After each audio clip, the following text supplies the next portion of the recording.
أهلا بكل حبايبي متابعيني، كل سنة وانتم طيبين ورمضان كريم عليكم يا رب إن شاء الله. عاملة معاكي النهاردة طاجن خطير هيشرفك كده على السفرة بتاعتك.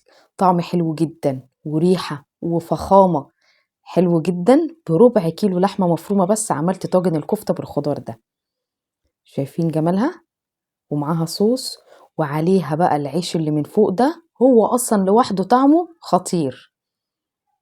بياخد من ريحة الكفتة والخضار، وبعد كده بيتخبز بقى في الفرن كده حاجة كده يا جماعة. وبعدين الطواجن أصلا بتدي طعم حلو جدا للأكل عن سبحان الله الأواني العادية اللي احنا بنعمل فيها.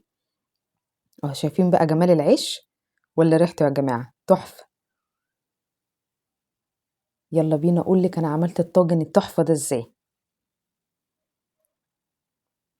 أنا معايا هنا كوباية برغل هنقعها في نص كوباية مية من الحنفية عادي، هسيبها لمدة نص ساعة. هاجي هنا معايا ربع كيلو من اللحمة المفرومة، عليها بصلاية كبيرة مبشورة، وهنا غسلت البرغل غسلة كويسة جدا وصفيته كويس قوي من المية بتاعته.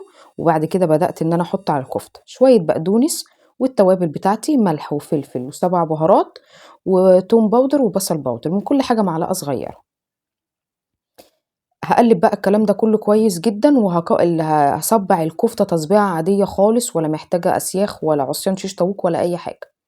خلاص خلصت هنا الكمية معاكم، وحطيت بقى في طاسة نضيفة وسخنة معلقتين زيت وهبدأ اشوح الكفتة تشويحة بسيطة جدا.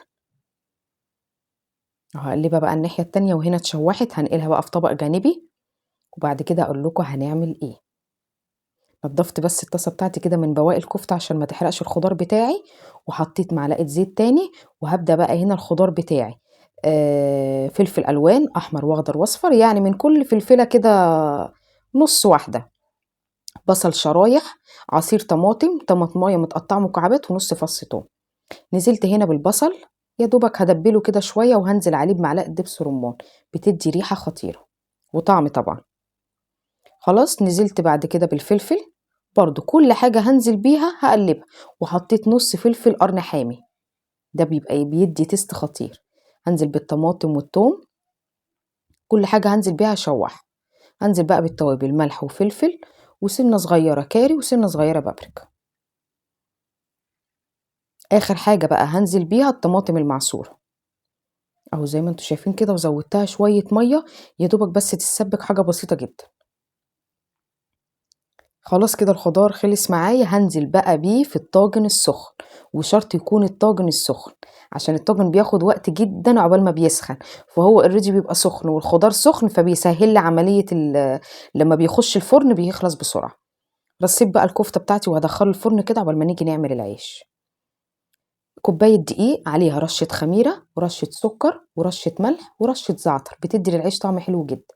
هقلبهم تقليبه وبعد كده هنزل بالمية واحدة واحدة زي ما انتوا شايفين كده بالظبط.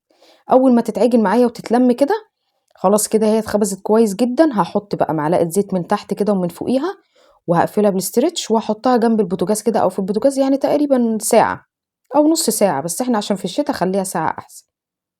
خلاص هنا اتخمرت العجينة معايا اهي. هشيل بقى الاسترتش من عليها، وكيس تلاجة نضيف كده هفتحه وافرد عليه العجينة عشان تبقى سهلة معايا لما اجي اقلبها على الطاجن. خلاص كده الطاجن تقريبا ما خدش وقت في الفرن، حاجة بسيطة قوي اهو. شايفين بيبقبق وريحته قلبت الدنيا.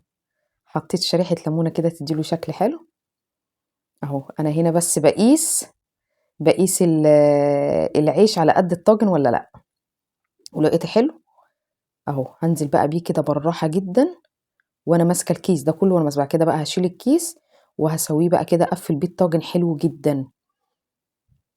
بعد كده هدخله على الفرن تاني بقى 10 دقايق. اول ما العيش يقب معايا زي ما هتشوفوا دلوقتي كده، اول ما هيقب هيبقى كده خلاص بقى افتح عليه الشوايه. ادهن بس العيش بنص معلقه سمنه او زبده، ما بحبش البيض خالص عشان ما يدلوش ريحه زفاره او حاجه، بحته زبده كده. وحطيت بقى شويه سمسم وشويه حبه البركه اهو زي ما انتم شايفين، والفرن بتاعي لسه شغال.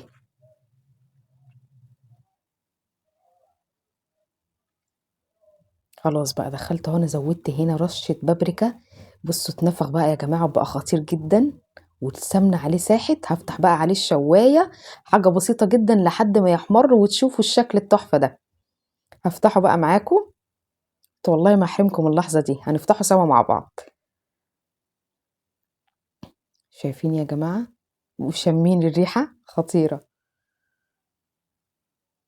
أو حتى العيش طري جدًا، العيش أصلًا لو خبزتيه لوحده بيبقى حلو جدًا وطعمه وريحته خطيرة. وده شكل الطاجن النهائي، يا رب يعجبكم، لايك وشير لو عجبك الفيديو. كل سنة وانتم طيبين، باي باي.